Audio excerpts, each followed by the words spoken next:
Sir ఢిల్లీలో ఒక గుంటూరు మహిళ ఆంధ్రప్రదేశ్‌లో జరుగుతున్న అరాచకాల కోసం అని చెప్పేసి తన బొటన వేలుని కోసేసుకుంది సార్. ఇప్పుడు ఇది దేశవ్యాప్తంగా కూడా సంచలనం సృష్టించింది. అసలెందుకు ఆమె ఈ విధంగా చేయాల్సొచ్చింది? మరి ఇప్పుడు దీని పర్యవసానాలు ఏ విధంగా ఉంటాయంటారు సార్?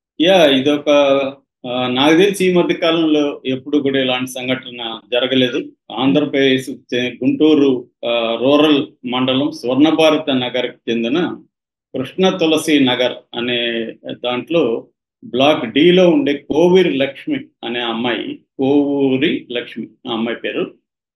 తను ఢిల్లీలో కొన్ని మహిళా సంఘాల ఆధ్వర్యంలో ముఖ్యంగా 3 రోజుల క్రితం ప్రజా సంఘాల నాయకులు బొందలపాటి అమరేశ్వరి, మారిపాక జయమ్మ, నూతక్కి కృష్ణారేఖ, గణేష్, నామాల నాగార్జున ఇలాంటి వాళ్ళతో కొంతమందితో ఢిల్లీలో సుప్రీంకోర్టు ప్రధాన న్యాయమూర్తిని కలిసేదానికి ఆమె ప్రయత్నించింది. అట్లాగే రాష్ట్రపతిని కలిసేదానికి కూడా ఆమె ప్రయత్నించింది. కానీ వాళ్ళ ఎవరి దగ్గర అపాయింట్మెంట్ ఆమెకు దొరకలేదు. సో దొరకపోయేసరికి ఆమె ఏం చేసిందంటే దీనికి నిరసనగా ఆమె ఎడమ చేతి బొటన వేలిని తెగ్గోసుకునింది.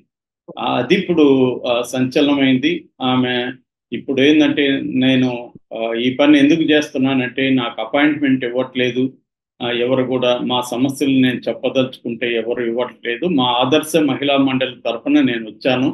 సో మాజీ హోంమంత్రి సుచరిత ప్రాతినిధ్యం వహిస్తున్న పత్తిపాడు నియోజకవర్గంలో అనేక అరాచకాలు జరుగుతున్నాయి.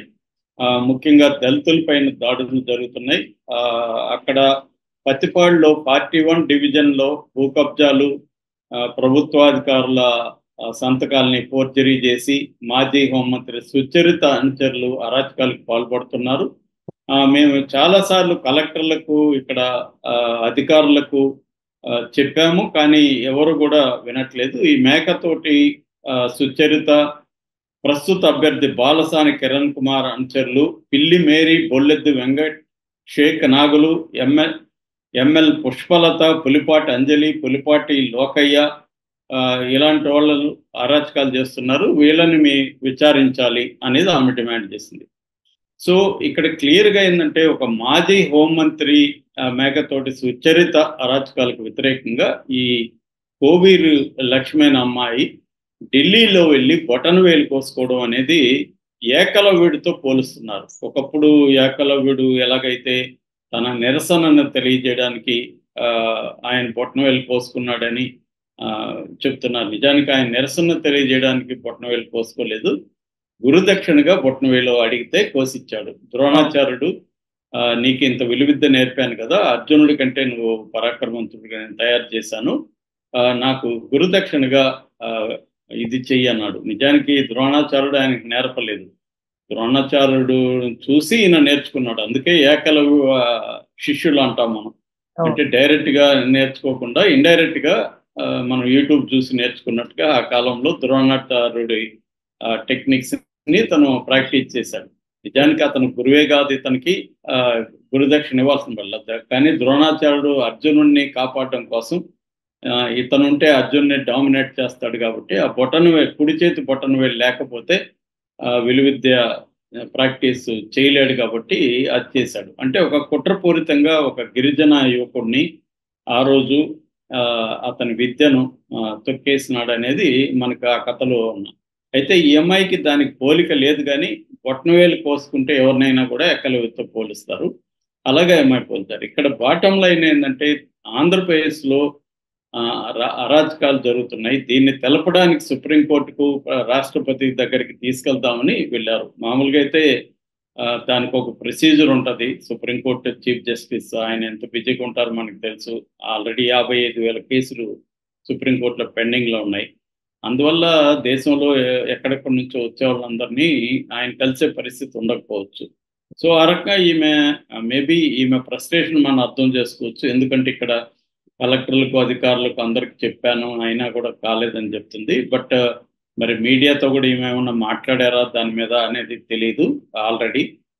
సో ఏదేమైనా ఒక సెన్సేషనల్ యాక్ట్ చేస్తే కానీ ఈ అధికారులు లేకపోతే సుప్రీంకోర్టు న్యాయమూర్తి కదలరు అని ఆమెకి అనిపించినట్టుగా మనం అర్థం చేసుకోవచ్చు.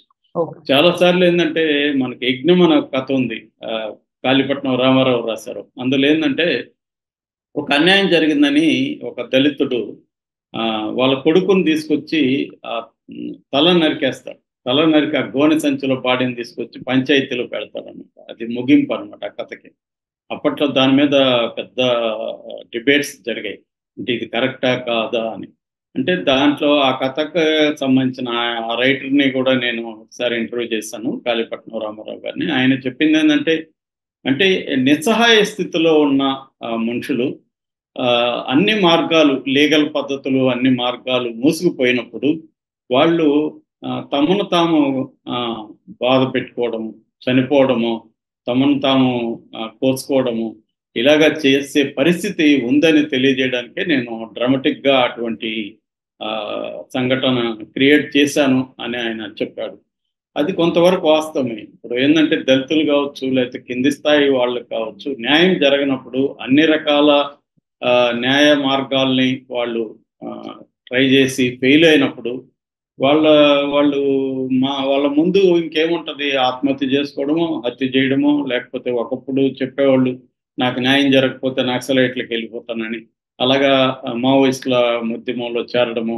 చాలా మంది మావోయిస్టుల ఉద్యమాల్లో కూడా ఎందుకు చేరతారంటే తమకు జరిగిన అన్యాయం ఎవరు కూడా పట్టించుకోవట్లేదు, అందుకని నక్సలైట్లకు వెళ్ళేవాళ్ళు అనమాట మావోయిస్టులకి.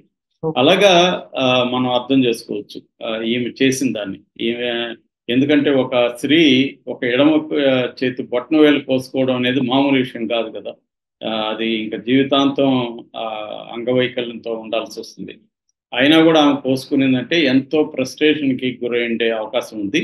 సో ఏదేమైనా ఆమె ఫ్రస్ట్రేషన్కి కారణం ఏంటనేది ఇప్పుడైనా రాష్ట్రపతి అయినా సరే, లేకపోతే ప్రధాన న్యాయమూర్తి వీళ్ళు ఆమెను అపాయింట్మెంట్ ఇచ్చి ఆమెతో మాట్లాడి దీని మీద అయితే ఖచ్చితంగా నేషనల్ లెవెల్ ఒక ఎంక్వైరీ కమిషన్ వేయాల్సి ఉంది. నిజంగా సుచరిత, మేకతోటి సుచరిత అనుచరులు, ఆమె చెప్పిన పేర్లు కూడా చెప్పిందామే, ఆ అనుచరులు అందరూ ఇలాంటి అరాచకాలు చేస్తుంటే మాత్రం ఖచ్చితంగా దాని మీద చర్య తీసుకోవాల్సిన అవసరం అయితే ఉంది. ఇది ఎంత మాత్రం తీసుకుంటారు వాళ్ళు అనేది చూడాల్సి ఉంది. ఇప్పుడు ఎందుకంటే ఎలక్షన్ కమిషన్ అధికారంలో ఉంది కాబట్టి ఎలక్షన్ కమిషన్ అనుకుంటే దీని మీద ఖచ్చితంగా ఎంక్వైరీ వేయచ్చు.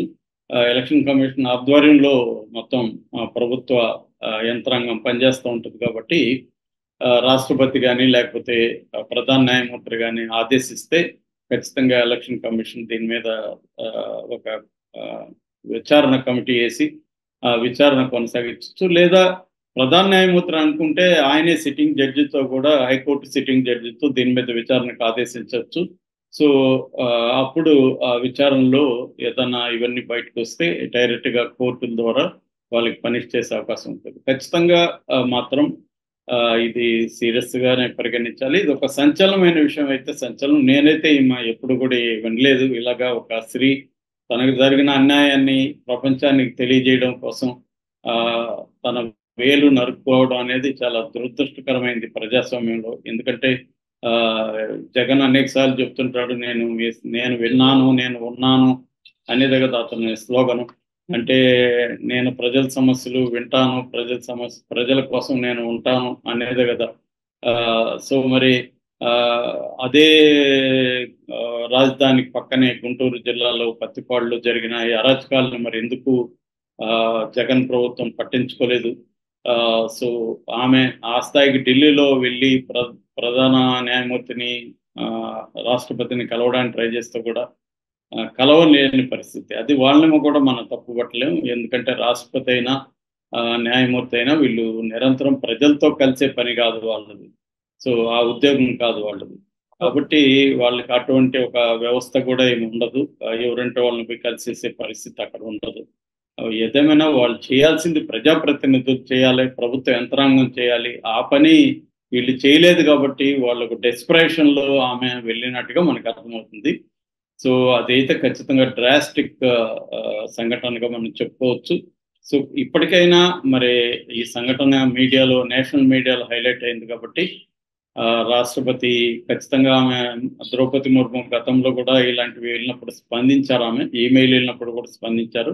నాకు తెలిసి ఆమె ఖచ్చితంగా దీంట్లో కూడా స్పందిస్తారు. అట్లాగే ప్రధాన న్యాయమూర్తి కూడా చాలా అద్భుతమైన న్యాయ వ్యవస్థలో అనేక తీర్పులు ఇచ్చారు ఆయన, అనేక సంస్కరణలు ప్రవేశపెడుతున్నారు.